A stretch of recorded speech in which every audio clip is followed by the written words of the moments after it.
Mark Zuckerberg says in 5 years, Facebook will not be the social media company as we know it. It'll be a metaverse company. Now, that term was invented back in... Hello, today I present to you an extremely attractive application for music lovers. It's completely free. You can listen to music online or download unlimited music to use whenever you don't have internet. The powerful search function helps you find anything you want. Trust me. It's hard not to find what you're looking for because the search function is really powerful. Application download link is attached in the description of the video. I'm pretty sure you'll like it. Thanks. 1992 in the novel Snow Crash by Neil Stephenson. It refers to a virtual universe beyond our everyday reality. We spoke to Mark Zuckerberg exclusively, that's the real Mark Zuckerberg, about the company's first big step into the metaverse that is being released today. And we have to say it's pretty amazing. Let's talk about metaverse because, you know, for most people, it's a term that they're not familiar with. And if they are familiar with it, they don't really know what it means. It reminds me when we first heard about the internet. What is it? www what? How does that work? You know, I don't want to be a meme years from now where we're talking about metaverse. How do you see the metaverse?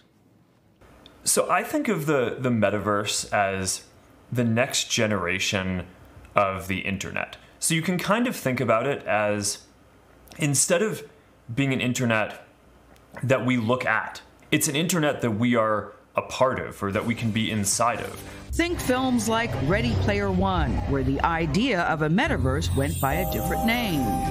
Except for eating, sleeping, and bathroom breaks, whatever people want to do, they do it in the Oasis. I always wanted to help build this kind of immersive system that you could be in with your friends and feel like you were present together, but go explore, you know, other planets or other periods of time, or, you know, play games together, but feel like you were really in it together. But today you've got a big announcement. Drum roll, please. We like a big announcement on CBS, and we really like it when we're the only ones that have that announcement. So what's your big announcement today?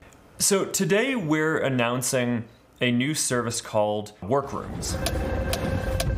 It's basically a virtual reality service for collaborating together and doing work.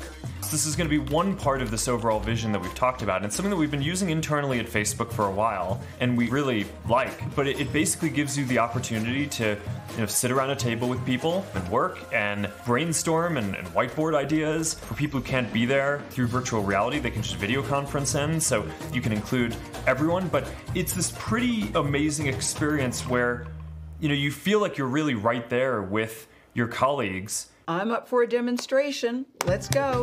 Workrooms is used on Facebook's Oculus Quest 2 virtual reality headsets. Once inside, you can customize your own avatar. Mark, I'm in. All right, welcome. Oh my God, you've got freckles on your nose. I have freckles in real life too, so I'm, you know, trying to do the best with my avatar. Do you like my glasses? I like it in here. Your avatar looks great.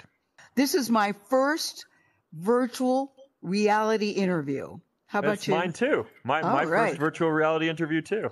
Isn't it good? Excited to do this with you. Isn't it good we can do this together? So how long have you been working on this? Were you getting all zoomed out? Because I was thinking I was getting zoomed out. Were you getting zoomed out? So we actually started working on this even before COVID.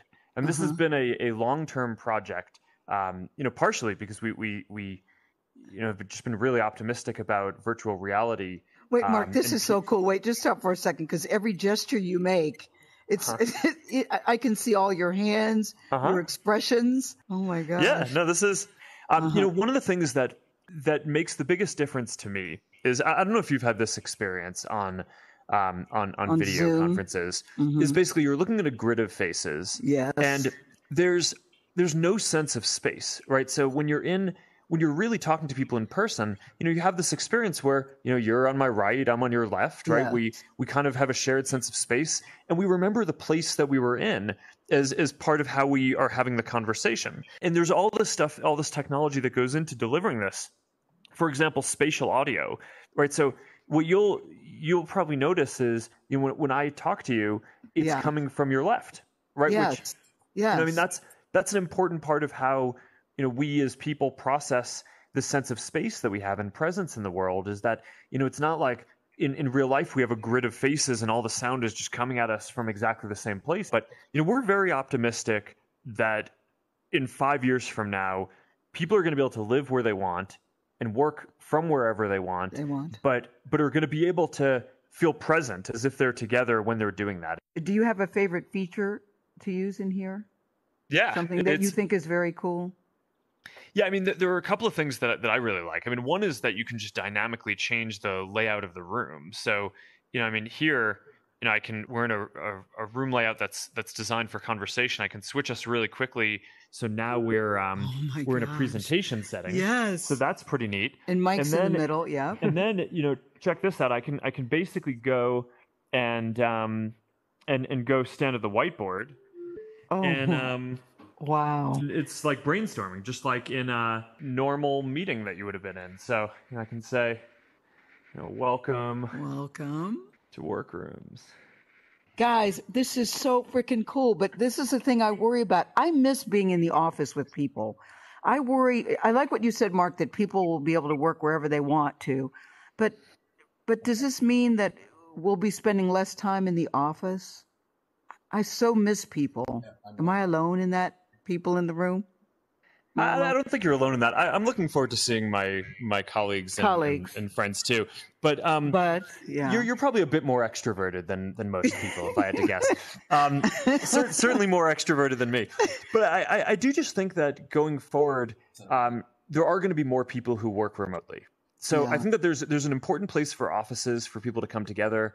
But I also think that there's an important place for people who may want to live with their, stay with their family or where they grew up, but also want to get access to opportunities that maybe historically would have only been in New York or, in LA. And, I just think that those opportunities should be available to everyone. So, all these tools, whether it's video conferencing or, eventually being able to collaborate better in the metaverse in products like Workrooms, what we built here, I think is all just part of this progression of giving people more freedom to live where they want. I saw a presentation years ago.